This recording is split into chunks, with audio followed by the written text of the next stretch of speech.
Weather-wise on this Monday evening, we have some big changes to talk about. Today was warm. We had high temperatures like 85, 86, which is way too warm for fall and November standards. But cooler air is on the way, along with the opportunity at a few thunderstorms by Wednesday night and Thursday morning, which we'll show you in a second. First, let's talk about the drought and the byproduct of seeing no rain. You can see this was back in early to mid-September. A couple of months ago, we were doing okay. We were improving the drought situation day by day, week by week.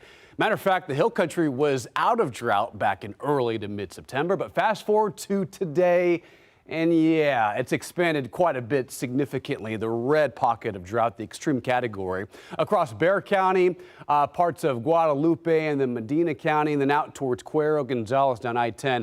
It has worsened. So bottom line, we need rainfall, and we finally have a pretty decent chance Wednesday, Thursday, and early Friday, which we'll show you the timing in a second.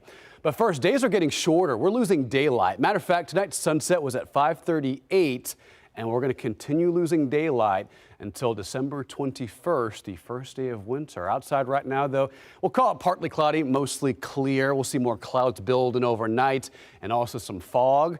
Temperatures today were warm. Normal high this time of year, 70 to 71. We hit 85 to 86, so about 15 degrees above the fall normal. But thankfully, things are going to change by about Thursday and Friday as this frontal boundary slowly moves across the Lone Star State, sparking off our next chance for rain. In the meantime, here's Tuesday's forecast, 85 degrees. Wednesday, more clouds build in, and there might be some spotty rain Wednesday morning, Wednesday afternoon.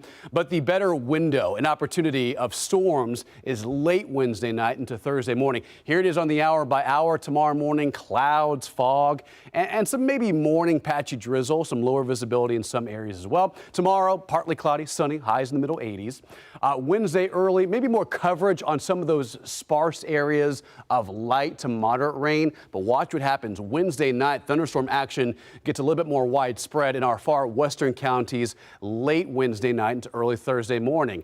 And that could pertain to a localized flooding threat where some models are pushing anywhere from like 2 to 4 inches of rain in our far western counties. I think San Antonio, on average, a ½ an inch to 1 inch of rain. But we are in a slight risk, a low-end opportunity at some localized flooding. So that's why we're watching the forecast very closely, because Thursday could be a day where we see some high water areas in flood-prone neighborhoods and some localized flooding in the area. So we're going to watch that very closely. All right, here's your 14-day forecast. 79 Friday. As you can see by the weekend, it cools down. This weekend, we're looking at mornings in the 50s, pretty comfortable with highs in the middle 70s. And the next Monday and Tuesday, a second opportunity at some thunderstorms entering south central Texas.